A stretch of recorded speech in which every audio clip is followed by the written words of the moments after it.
मेरे प्रिय आत्मन, मेरे प्रिय आत्मन,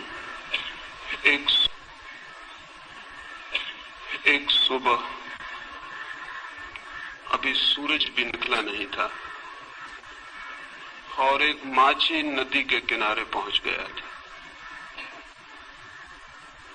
उसका पैर किसी चीज से टकरा गया। झुक के उसने देखा, पत्थरों से भरा हुआ एक झोला पड़ा था।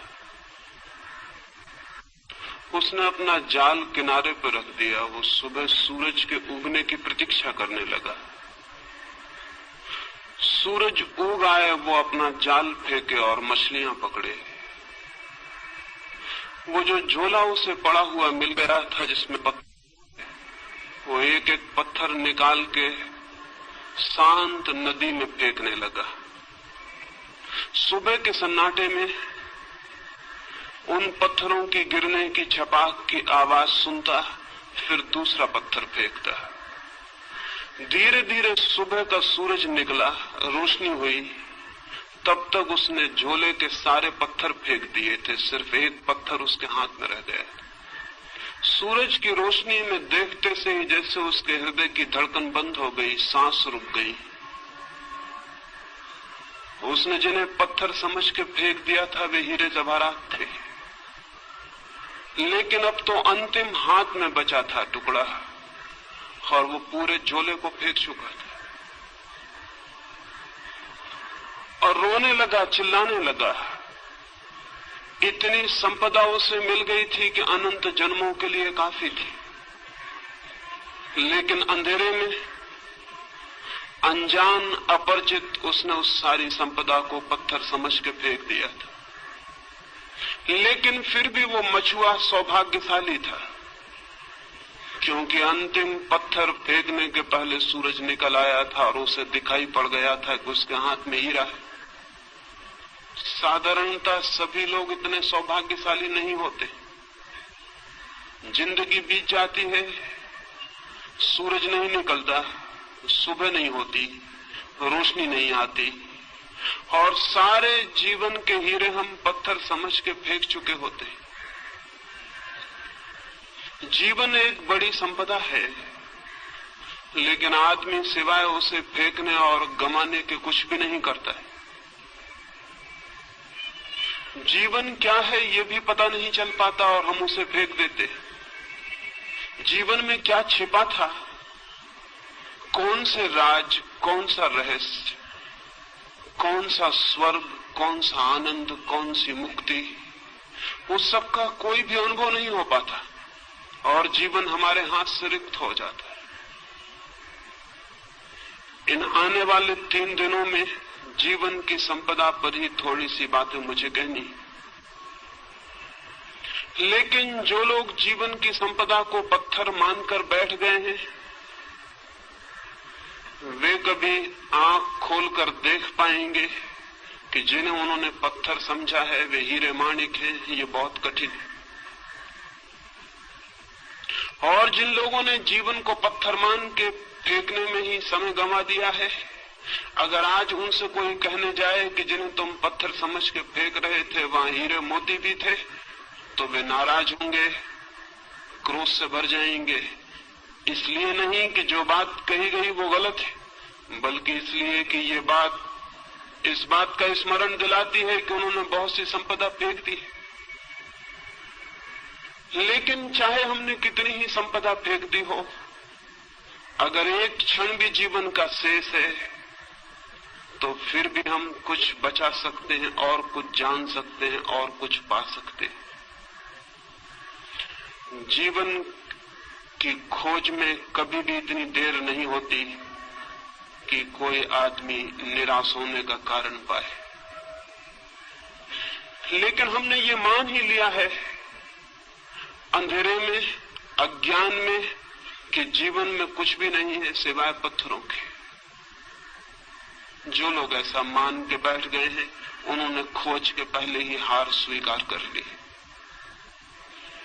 मैं इस हार के संबंध में, इस निराशा के संबंध में, इस मान ली गई पराजय के संबंध में सबसे पहली चेतावनी ये देना चाहता हूं कि जीवन मिट्टी और पत्थर नहीं है। जीवन में बहुत कुछ है। जीवन के मिट्टी पत्थर के बीच भी बहुत कुछ छिपा है। अगर खोजने वाली आंखें हो तो जीवन से वो सीढ़ी भी निकलती है जो परमात्मा तक पहुंचती है। इस शरीर में भी जो देखने पर हड्डी मांस और चमड़ी से ज्यादा नहीं है, वो छिपा है जिसका हड्डी मांस और चमड़ी से कोई भी संबंध नहीं। इस साधारण सी देह में भी जो आज जन्मती है, कल मर जाती है और मिट्टी हो जाती है, उसका वास है जो अमृत है, जो कभी जन्मता नहीं और कभी समाप्त भी नहीं होता है। रूप के भीतर अरूप छिपा है और दृश्य के भीतर अदृश्य का वास है और मृत्यु के कुहासे में अमृति की ज्योति छिपी हुई है। मृत्यु के धुएं में अमृत की लौ भी छिपी हुई है, वो फ्लेम, वो ज्योति भी छिपी हुई है जिसकी कोई मृत्यु नहीं। लेकिन हम धुएं को देखकर ही वापस लौट आते हैं और ज्योति को नहीं खोज पाते। या जो लोग थोड़ी हिम्मत करते हैं वे धुएं में ही खो जाते हैं और ज्योति तक नहीं पहुंच पाते हैं। ये यात्रा कैसे हो सकती है कि हम धुएं के भीतर छिपी हुई ज्योति को जान सके, शरीर के भीतर छिपी हुई आत्मा को पहचान सके, प्रकृति के भीतर छिपे हुए परमात्मा के दर्शन कर सके? ये कैसे हो सकता है? उस संबंध में ही 3 चरणों में मुझे बात करनी। पहली बात,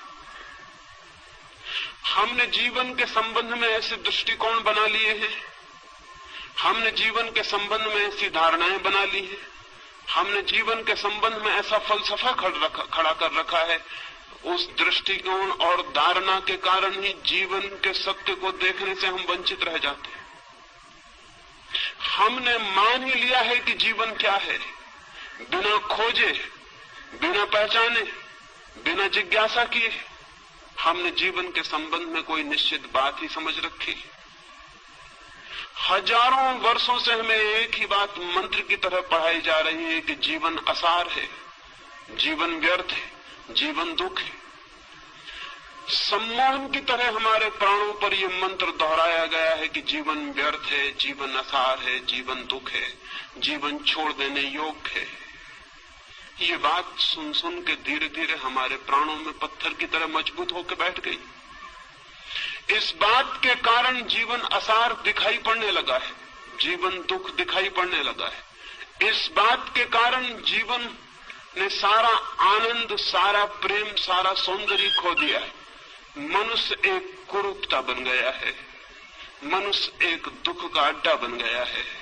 और जब हमने ये मान ही लिया है कि जीवन व्यर्थ है, असार है, तो उसे सार्थक बनाने की सारी चेष्टा भी बंद हो गई हो तो आश्चर्य नहीं। अगर हमने ये मान ही लिया है कि जीवन एक कुरूपता है तो उसके भीतर सौंदर्य की खोज कैसे हो सकती? और अगर हमने ये मान ही लिया है कि जीवन सिर्फ छोड़ देने योग्य है तो जिसे छोड़ ही देना है उसे सजाना, उसे खोजना, उसे निखारना, इसकी कोई भी जरूरत नहीं है। हम जीवन के साथ वैसा व्यवहार कर रहे हैं जैसा कोई आदमी स्टेशन पर विश्रामालय के साथ व्यवहार करता है, वेटिंग रूम के साथ व्यवहार करता है। वो जानता है कि क्षण भर हम इस वेटिंग रूम में ठहरे हुए हैं, क्षण भर बाद छोड़ देना है। इस वेटिंग रूम से प्रयोजन क्या है, अर्थ क्या है? वो वहां मूंगफली के छिलके भी डालता है, पान भी थूक देता है, गंदा भी करता है और फिर भी सोचता है मुझे क्या प्रयोजन है, क्षण भर बाद मुझे चले जाना है। जीवन के संबंध में भी हम इसी तरह का व्यवहार कर रहे हैं। जहां से हमें क्षण भर बाद चले जाना है वहां सुंदर और सत्य की खोज और निर्माण करने की जरूरत क्या है? लेकिन मैं आपसे कहना चाहता हूं, जिंदगी जरूर हमें छोड़ के चले जाना है, लेकिन जो असली जिंदगी है उसे हमें कभी भी छोड़ने का कोई उपाय नहीं। हम ये घर छोड़ देंगे, ये स्थान छोड़ देंगे, लेकिन जो जिंदगी का सत्य है वो सदा हमारे साथ होगा, वो हम स्वयं हैं। स्थान बदल जाएंगे, मकान बदल जाएंगे, लेकिन जिंदगी हमारे साथ होगी, उसके बदलने का कोई उपाय नहीं। और सवाल ये नहीं है कि जहां हम ठहरे थे उसे हमने सुंदर किया था, जहां हम रुके थे वहां हमने प्रीति कर हवा पैदा की थी, जहां हम 2 क्षण को ठहरे थे वहां हमने आनंद का गीत गाया था। सवाल ये नहीं है कि वहां आनंद का गीत हमने गाया था, सवाल यह है कि जिसने आनंद का गीत गाया था उसने भीतर आनंद के और बड़े संभावनाओं के द्वार खोल लिए। जिसने उस मकान को सुंदर बनाया था उसने और बड़े सौंदर्य को पाने की क्षमता उपलब्ध कर ली। जिसने 2 क्षण उस वेटिंग रूम में भी प्रेम के बिताए थे उसने और बड़े प्रेम को पाने की पात्रता अर्जित कर ली। हम जो करते हैं उसी से हम निर्मित होते हैं। हमारा कृत्य अंततः हमें निर्मित करता है, हमें बनाता है।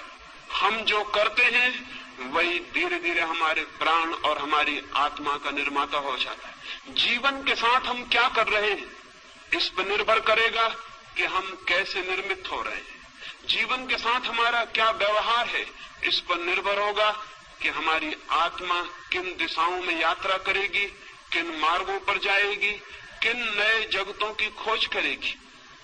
जीवन के साथ हमारा व्यवहार हमें निर्मित करता है।